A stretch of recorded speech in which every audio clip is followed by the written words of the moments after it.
I do want to get this call, though. Earlier, we were talking about Lauri Markkanen. We were talking about different trade possibilities. You brought up Kyle Kuzma.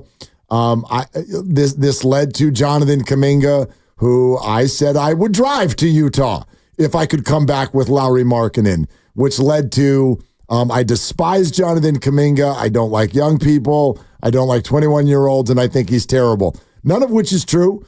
Why do you got to hate on Kuminga? Because got to pick somebody, man. And I didn't want to pick you, so I picked Jonathan Kuminga. I think he's a fantastic young player. I think he's improved a lot. I think there is more improvement to come.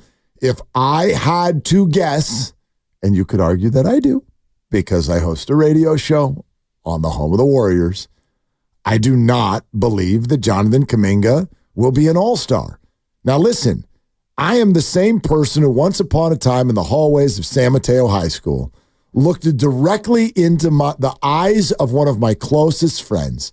His name is Aaron Oberholzer, and he is a young, rising star in the sport. I do remember him. I think he used to answer phone calls for me. He sure did. He sure did. He worked at KMBR.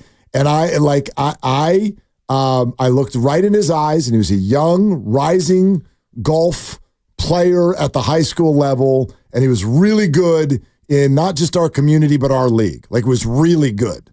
But, like, you're in high school. I'm like, cool, you're good on the golf team. It's like 1992. I'm like, which also means you're a dork.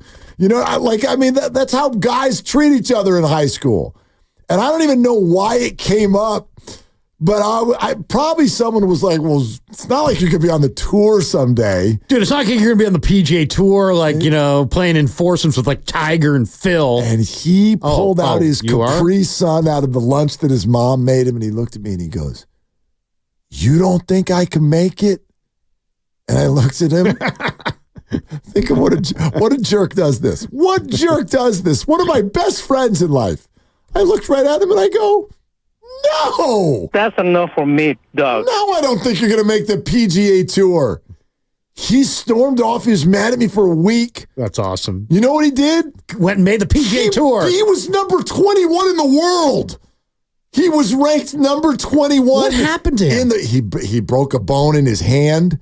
He's not old. He's probably 45 he's a week. Well, no, he's 49. He's 49. He's a week younger than me. He should be still playing. Or he should have been playing 5 to 7 years ago, and he wasn't because he broke a bone at the bottom of the palm of his hand. That was it. At the Byron Nelson, and then he got it operated on, and the doctor messed it up, and then it became degenerative, and it was the beginning of the end of his career. Now he works for the Golf Channel and has 2 beautiful boys and a wonderful wife who used to play on the LPGA Tour, and they live in Arizona, and life is great. Tell him I said hi, man. Yeah. Love Aaron. Yeah. But anyway, like that streak is in us, and I'm saying the same thing to Jonathan Kuminga, and I hope I'm wrong again. But no, I don't think he's going to be an all-star in this league. I just don't. His game doesn't look like that to me. He got devastating athleticism. Is he better than Gerald Wallace or worse? I think he's better. Than Gerald Wallace. See, that's my comp, and Gerald Wallace made an all-star team. Well, he made one all-star team. One. Yeah. If Kuminga makes an all-star team, then I'm wrong. You're wrong, and it only needs one. It doesn't mean you shouldn't trade him for Lauri Markkanen, who has already made 2, right? Actually, I think only one. One? I think only one. But anyway, he's only 27. Yeah, now. just one. Just one. But you get what I'm saying. Like, someone texted in Xfinity Mobile text line right when you said that comp to Gerald Wallace, and they go, if Jonathan Kuminga is Gerald Wallace, we should get back on the phone with Utah right now, because Gerald Wallace is not a great player. Gerald Wallace doesn't win you anything. Yeah, but here's the thing. He's a good player. It's a negotiation. Sure. And it's like, at the end of the day, it's not about would you trade Jonathan Kuminga for Lauri Markkanen. It's would you rather keep Kuminga and throw another number 1? Because that's really... I don't even know if that's on the table, but I hear what you're saying. I've heard that Kuminga's not part of this. Now, I don't... Okay, so there was a guy... I actually have 2. There was a guy who was working here named Tim Montemayor. Do you know Tim? I know. And he Tim works in Utah. He does the Monty Show. And he put out some tweets last week saying that, and he... All I'll say is he does live there. So he might he could have a source. He could. Right? Yeah. I'm not saying that, I go by everything that Tim Montemayor goes, but Is that what it says on his Twitter feed, by the way? Tim Montemayor, I live in Utah. Is that like his profile? But I know that he lives in Utah. Okay, no. And he does he does a show on YouTube. So I've seen his show on YouTube. And he does a radio. Do shows on YouTube. Exactly. Like, what the hell's that What's going on? Anyway, Those idiots. I'm sorry. Go ahead. Those morons. YouTube. But anyway, Tim said that, and he made it seem like he had sources, that he was in the know. Okay. So I don't know. And I reached out to him and I didn't talk to him. So I don't know. What, but did he ghost you? Well, I mean, just didn't call me back, but I don't know. I mean, didn't. I think I might have DM'd him on Twitter. Oh, okay. So it wasn't Maybe really he a phone didn't call. check. Anyway, he says that Kuminga's not part of the deal. And that Ainge is after a Mikal Bridges type offer, which was like 5 ones and multiple pick swaps. Look, if you don't want to pay Lauri Markkanen, why would you want to pay Jonathan Kuminga? I understand it's for less. Well, you're going to have to extend him immediately. You're going to have to extend him immediately. Yeah. So Which it then doesn't really begs make the sense. question, though, if the Warriors acquire Markkanen without giving up Kuminga, how the hell the Warriors pay for everything? You've got to extend Markkanen and Kuminga and pay Steph and pay Draymond. How the hell do you do that? Right. I mean, I get that you would get Wiggins off the books. I get that you would get you've already gotten Paul off the books. I get that Clay's gone, but you're locked on that second apron. Now I know some of these extensions won't kick in until next year, but you're going to go right back for checkbook championship again if you do that.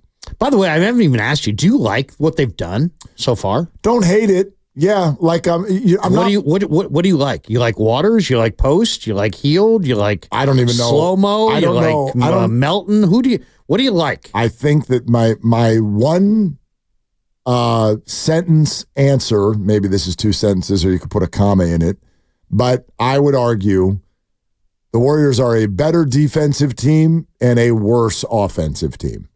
Because of Melton. You like Melton defensively. I think Melton is an upgrade in backcourt defense, which I know was a priority for the Warriors. I think Kyle Anderson is a really interesting utility knife on both ends of the floor. Don't love slow-mo.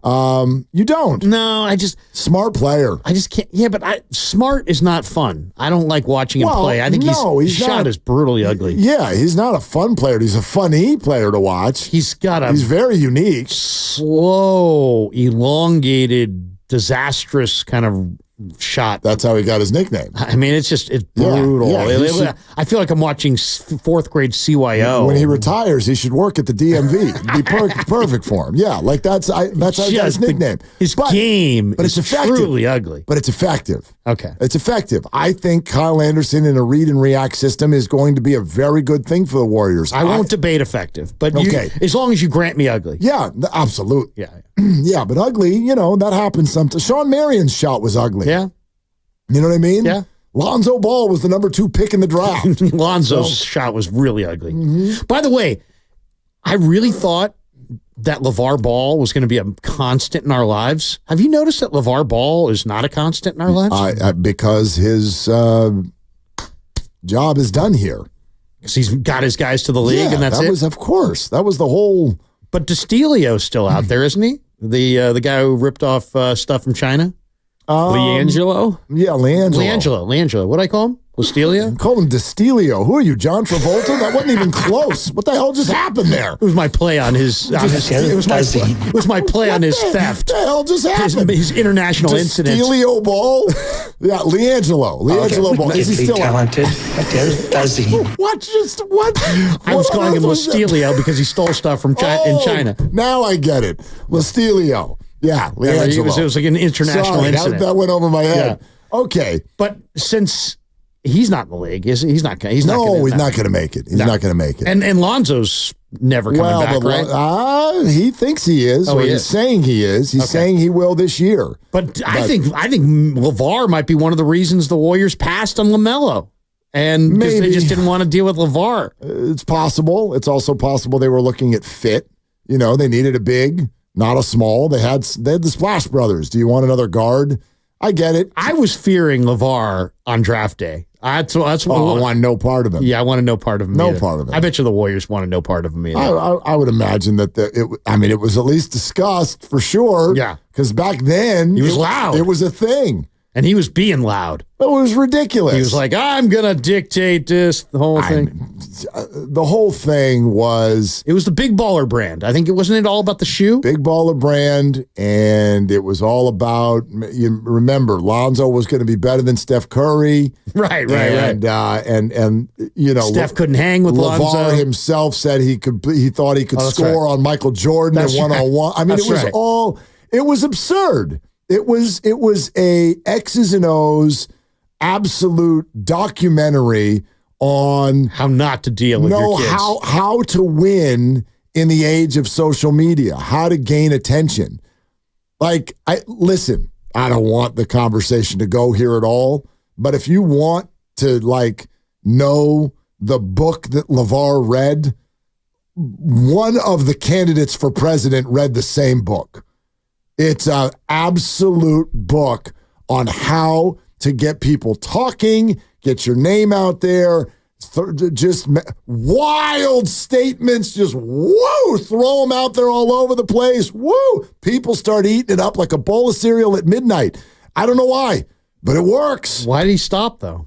Who stopped him? Who stopped him? Yeah, probably Lonzo, because at a certain point, he couldn't keep up. Like his is like that Top Gun line.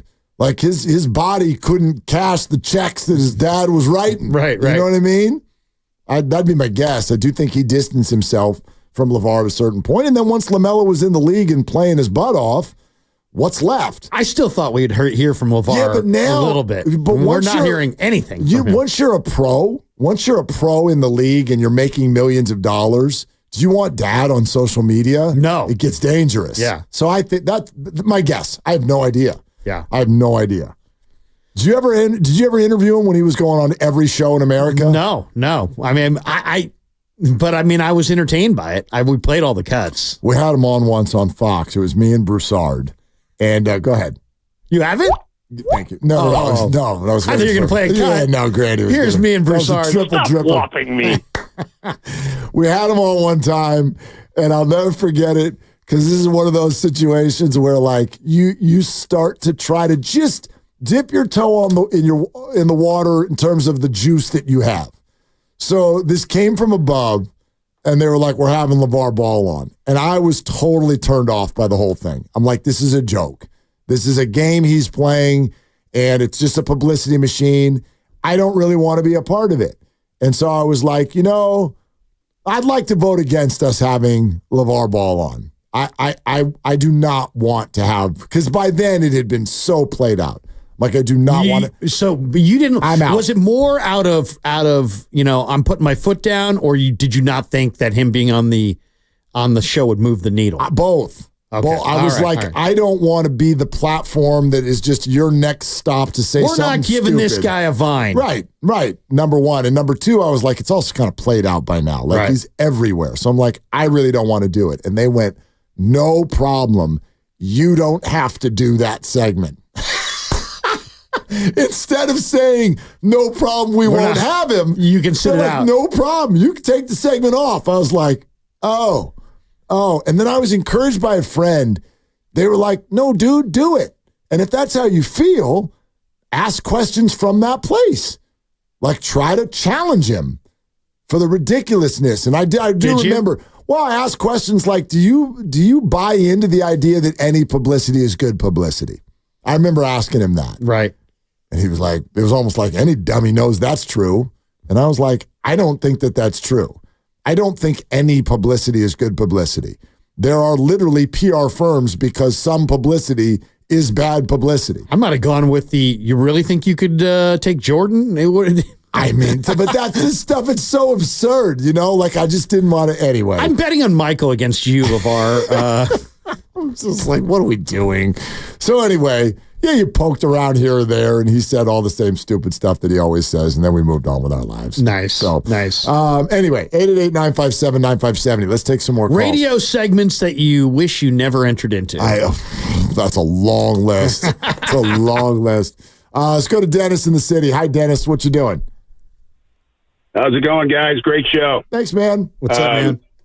Yeah. I've enjoyed it. You both made good points, but at the same time with Markkanen, I just don't think he puts us over the top. no matter what we have to pay. And not only that, he has a hard time of staying on the floor. So let's say if we did trade for him and we had to give up a bunch of draft picks, we don't give up Kuminga or whatever. And I agree with you, Willard. We don't know if Kuminga's going to be an all-star. I sure hope he's going to be. We have to remember he'll be 22 at the start of training camp. Yep. He won't turn 22 until the start of training camp. He's a kid. There's no question. Yeah, he's a kid, and we don't know where he's going, and we don't know where Moody's going. I was hoping that they would already be, getting, to be in the starting lineup. But anyway, Kuminga might be there. Whether Moody gets there or not, we don't know. But if we give up stuff, and we've got this one player now who has a hard time staying on the floor, and I agree with you, said Krueger, is that I think we squeezed all we can out of Draymond and Steph. I don't think that their time has come and gone. I love them both. I'm a huge Warrior fan, and I'd love to see those guys play forever and win championships forever. But we know that's not how it works, Well, and I think that it's time to move on. Here's the thing, though, and Dennis, real quick, I'm going to throw that back at you because I would love for you to launch the rest of this conversation. When you say it's time to move on, paint that picture. What does that mean? And what do you think it will lead to for the Warriors? Well, I think at some point we have to bite the bullet to rebuilding. Why not trade Steph now while we can get something for him? Why don't we do that? Trade Draymond, trade Steph. I know it's a big PR. We just lost Clay, and that's hard to swallow because Clay's a big favorite of ours. No, but what does that get you? But Dennis, what does it get you? What does trading Steph get you? It gets you $50 million worth of players and all kinds of picks. $50 million worth of players. He makes $50 million. Yeah. So you're going to probably have to take close to $50 million worth of players. Dennis, thanks. That's another question I always have. Whenever someone says trade Steph, I know that everybody, because we love him so much, thinks that all the other NBA teams would be like, we're in. Do you know how many teams would be able to pull off a Steph Curry acquisition? Do you know how many teams have the pick capital that would make you feel good and have $50 million that they are looking to trade that would help you? I know. It's got to be expiring money or young players that you think have a future. It's a very complicated deal to make. Man. You could probably go through every team's roster and salary structure and probably maybe find 2 or 3 teams that could do it. Maybe. Sacramento, they wanted to throw you De'Aaron Fox and a bunch of. You got to get guys who make a lot of money, right? And so that can help you. And don't you think? Picks and Sacramento, if you said that right now, would you give us De'Aaron Fox for Steph? Just straight up, I think Kings fans would be like, no, they would. They just gave DeMar DeRozan a standing ovation at Summer League. I understand that. That's because they're Sacramento Kings fans and they're adorable. But the point is they're not going to. Nobody wants to give up 20-something for 30-something. Nobody wants to do that. Certain teams that haven't climbed the championship hill and are looking for relevance, Sacramento, I think, would be one of them. Would absolutely be interested in Steph. But you're right, though, Mark. And from the overall overarching point is right, which is it's going to be very difficult to find a team that could take him on. By the way, on the Kuminga front, yes, stop looking at what he is and start looking at what he potentially can be. And when I say that, let's talk about DeRozan for a second. DeMar DeRozan came into the NBA out of USC in the 2009 draft. Okay. He is a 6-time NBA All-Star. Yep. He didn't make his first All-Star team until 2014. He came into the league, as I said, well before that. So, you're talking about a guy who was in the league. It took him 5 years to make the All-Star team, and now is a 6-time All-Star. Yeah. So, because Kuminga hasn't made an All-Star team from 19 to 21, there's a chance that this guy's going to get quite a bit better by the age 23, 24. Before, I would call his prime 25 to 28. He's 4 years away from being in his prime. This guy's likely to go to multiple All-Star games. Oof. We got a lot of bets to make today. We do. Listen, I am not removing it from the realm of possibility. I am not telling you today that I think Jonathan Kuminga is a finished product. I'm just saying players get better, you know? Yeah, and he will. He will be better, I would argue, in 2 years than he is now, because that's the natural arc of playing. I am not saying because of the output that I've seen that an all-star game is not on the table for Jonathan. What I'm saying is when I look at his game, when I look at the things that he does and the things that he doesn't do, I just don't see that as his arc. That's what I'd bet on. I think you're seeing a career that's been badly mismanaged by Steve Kerr. Well, now that's a different point.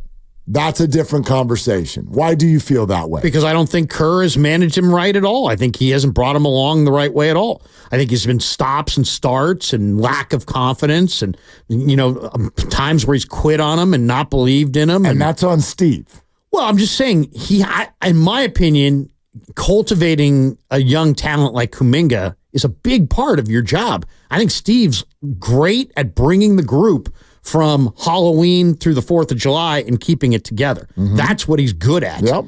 Blocking out the outside noise, blocking out the controversies. Even in a situation where Draymond dropped Poole, the things kind of stayed on the rails for the most part.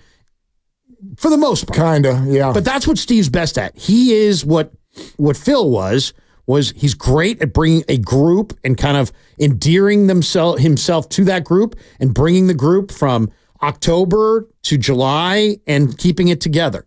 That's how they won their last title. But he's not good at building up young players and bringing them along and developing their talent. Moses Moody hasn't developed. Kuminga hasn't developed. I think Kerr, I love Kerr. If he was sitting right here, I would tell him I believe this. I think he's a very good coach who's just marginal at bringing young players